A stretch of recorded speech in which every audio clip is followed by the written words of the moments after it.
Halo semuanya, balik lagi ke channel YouTube aku di C Official. Kali ini aku mau ngasih tahu ke teman-teman nih, ternyata 2023 itu konten storytelling lagi naik banget di TikTok. Nah, langsung aja disimak yuk gimana pembahasannya, kenapa bisa jadi konten storytelling itu bener-bener dikasih traffic sama TikTok. Yuk langsung kita bahas, tapi sebelumnya teman-teman wajib banget dong buat subscribe channel YouTube aku dan share video ini, serta nyalakan juga tombol loncengnya. Langsung aja yuk ke pembahasan. Konten storytelling lagi naik banget viewsnya di TikTok. Langsung kita bahas. Jadi guys, akhir-akhir ini di awal era 2023 ini ternyata konten storytelling itu lagi banyak digandrungi ya. Kenapa demikian? Ini tuh kejadiannya hampir di setiap akun yang muncul di FYP itu kebanyakan dia tuh bercerita tentang pengalaman pribadinya. Jadi based in my story gitu ya. Jadi konten storytelling itu bener-bener lagi dikasih traffic sama TikTok ya. Dan kalian tahu viewsnya itu nggak main-main, sampai jutaan ya di TikToknya.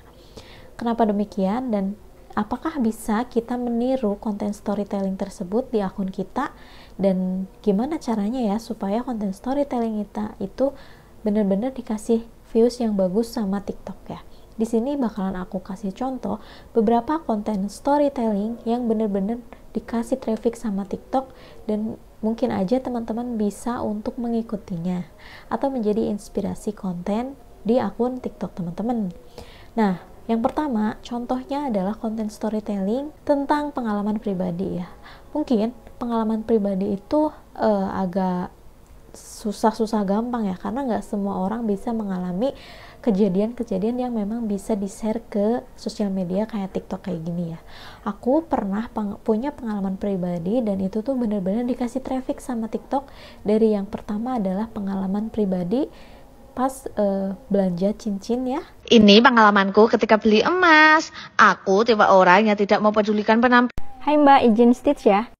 2018 yang lalu aku punya pengalaman kayak gini sama kayak Mbaknya ke toko emas dengan pakaian yang biasa aja. Dan teman-teman tahu nggak ekspresi si penjaga atau yang ada di toko emas itu? Ketika aku mau masuk, itu aku langsung ditutup pintu dari toko emasnya karena waktu itu hujan deras dan nggak ada pelanggan selain aku. Terus yang paling nggak enakin sampai ada satpam keluar dan nanyain ke aku, "Mbak, mau ngapain, Mbak?" Nah, kebetulan di sana aku emang cuma jalan kaki dan parkiran aku emang agak jauh dari toko emas itu. Seketika aku langsung bilang ke emasnya, "Aku mau nyari cincin, Mas, karena mau tunangan." Bilang ke si Pak Satpam. Dan sampai ada si pemiliknya keluar dari toko itu buat mastiin aku tuh beneran emang mau beli atau enggak. Lanjut part 2 ya. Dulu, dan itu dikasih trafficnya benar-benar nggak main-main, 4,2 juta penonton. Dan yang kedua adalah traffic yang cerita pengalaman di kosan kayak gitu. Jadi pengalaman pribadi aku pilih kos-kosan itu juga dikasih traffic sama TikTok. Kali ini aku mau cerita pengalaman aku yang ngekos di tempat kos-kosan yang campur. Maksudnya campur adalah campur cewek dan cowok ya. Jadi awalnya tuh aku emang sempat tertipu karena di plang kos-kosan itu ditulisnya menerima kos putri. Nah, karena aku nggak pikir panjang, terus aku emang udah mepet banget waktunya karena besoknya itu ospek. Nah, dulu pertama kali aku ngekos itu karena aku emang lagi kuliah ya. Ya udahlah, aku masuk ke kos-kosan itu dan bilang ke si penjaga kosannya bahwa aku lagi nyari kosan. Di situ terang-terangan banget gitu ya bahwa tulisannya itu menerima kos putri. Nah, setelah sampai di sana, oke lah, aku langsung nanyain berapa per bulannya gitu karena aku takutnya nggak betah di kos-kosan itu. Nah, aturannya di kos-kosan itu harus minimal 3 bulan katanya gitu buat ngekos di sana baru bisa pindah, atau ngerasa nggak cocok gitu kalian boleh bisa pindah gitu ya. Terus oke lah, karena emang waktunya udah mepet dan mungkin 3 hari lagi aku bakalan ikutan ospek, jadi ya udahlah, dan itu posisinya emang deket dengan kampus aku. Nah, setelah aku kesana dan kemudian aku nyari kos-kosannya juga dengan temen cowok aku ya. Terus di situ juga si teman cowokku tuh, aku emang sahabatan gitu ya sama si teman cowokku. Pak di sini ada nggak sih yang buat cowok? Oh ada katanya gitu, di sana di sebelah sana. Terus aku langsung mikir, emang di sini kosnya cowok dan cewek Pak gitu ya? Iya cina, tapi tenang aja aman kok di sini, gak bakalan ada maling dan seterusnya gitu. Akhirnya temen aku, oke lah nggak apa-apa lah, cuma buat sebulan mah atau 3 bulan maksimal gitu, nanti gampang nyari lagi kos-kosan yang emang khusus buat cowok dan khusus buat cewek gitu, jadi yang nggak campur kayak gitu. Dan aku punya cerita juga ya, setelah aku ngekos di sana ternyata ada banyak cerita dan perbedaan sih ya menurut aku antara kos campur dengan kos yang khusus untuk putra atau putri. Jadi menurut aku kos yang campur itu dari segi apa ya namanya, kebebasan tuh emang ya bebas banget ya secara gitu, ada yang pulang jam berapa gitu, terus ada yang dianterin sama cowoknya, bahkan ada yang cowoknya itu nginep di kosannya ya si bapak kosnya nggak bakalan tahu ya, cuman ya kita selaku tetangga kosnya juga ya udahlah biarin aja, toh hidup sendiri gitu kan, kita nggak pernah ngurusin hidup orang lain gitu. Terus ada juga seketika kejadian yang lucu banget waktu itu, pas malam-malam tiba-tiba ada rame-rame ya. Nah terus kita semua ya selaku penghuni kos langsung pada keluar kan, dan penasaran kok di lantai atas ada rame-rame, ada apa nih gitu. Nah seketika, dan itu bener-bener viewsnya itu terus melesat naik, dan bener-bener banyak komentar-komentar dari para tiktoker yang lainnya juga ya, dan itu bisa menjadi mungkin inspirasi sama orang lain gitu ya, kalau misalnya pengalaman pribadi. Jadi teman-teman bisa mulai konten storytelling ini dari pengalaman pribadi. Misalnya ya, pengalaman pribadi punya rumah yang tadinya ngontrak gitu. Terus di sana itu teman-teman ceritain ya susah dan suka dukanya, yang dulunya itu rumahnya ngontrak dan sekarang sampai bener-bener kebeli rumah dengan harga 2 miliar misalnya, seperti itu.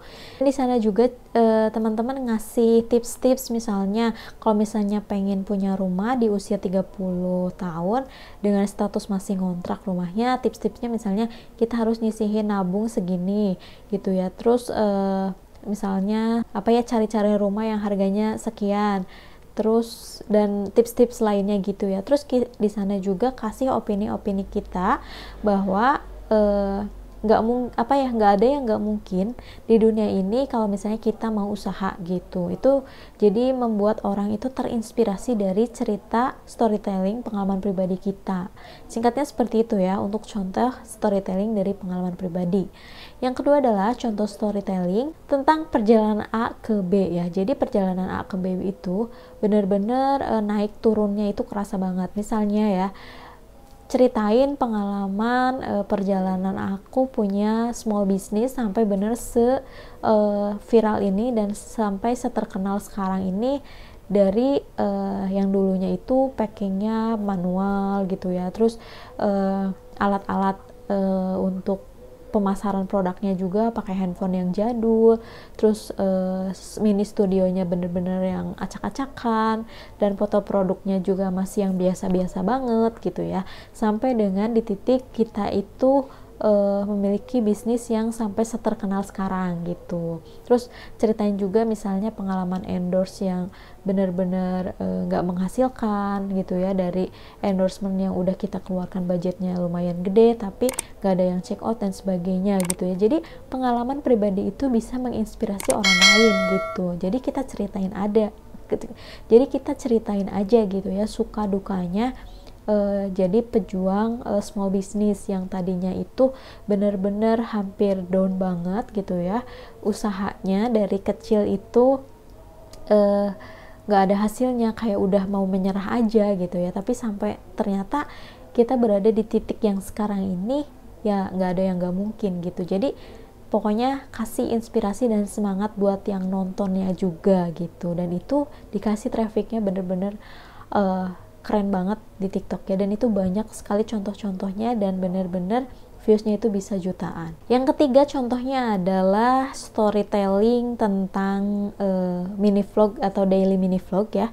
Jadi di sana itu kita menceritakan tentang suka dukanya jadi seorang host live streaming di TikTok gitu ya. Jadi pengalaman aku misalnya pertama kali jadi host live streaming di TikTok itu dengan viewsnya itu bener-bener nol banget, nggak ada yang check out, padahal effortnya udah luar biasa, misalnya dangdan make up dari jam 5 subuh gitu ya, terus begadang relain buat live streaming di TikTok tapi tetap viewsnya masih kecil. Nah itu diceritain aja gitu ya tentang keseharian kita atau daily mini vlog, itu juga lumayan ya naikin traffic kita. Pokoknya kita bercerita aja gitu ya, kayak TikTok tuh jadi teman curhat aku gitu, cuman di video aja gitu ya. Dan tuh di sana itu bakalan banyak interaksi antara audiens dengan kita, karena memang mereka bakalan ngasih saran atau ngasih komentar-komentar gitu ya tentang apa yang kita ceritain di TikTok tersebut. Kayak gitu ya. Itu 3 jenis contoh konten storytelling yang bener-bener lagi naik banget di TikTok dan viewsnya itu bisa sampai jutaan ya. Teman-teman bisa langsung cek aja lah, banyak konten-konten yang storytelling padahal dia bahasnya cuma hal-hal yang ringan-ringan aja gitu ya. Dan itu tuh bener-bener dikasih trafficnya ke akun kita ya. Dan selain itu juga konten storytelling kayak edukasi dan seterusnya itu lebih-lebih lagi dikasih traffic atau viewsnya sama TikTok itu lebih-lebih. Misalnya kayak yang sekarang lagi rame tuh masalah rabies kayak gitu ya. Nah itu juga banyak yang stage video, terus dia ceritain pengalamannya. Kemudian kalau misalnya dokter dia ngasih edukasi seputar vaksin rabies dan seterusnya. Nah itu tuh bener-bener ngaruh banget ya, dan viewsnya banyak di TikToknya tersebut. Gitu ya guys, semoga bisa bermanfaat. Jangan lupa like, comment, serta subscribe-nya. Thank you for watching. Sampai jumpa di next video. See you.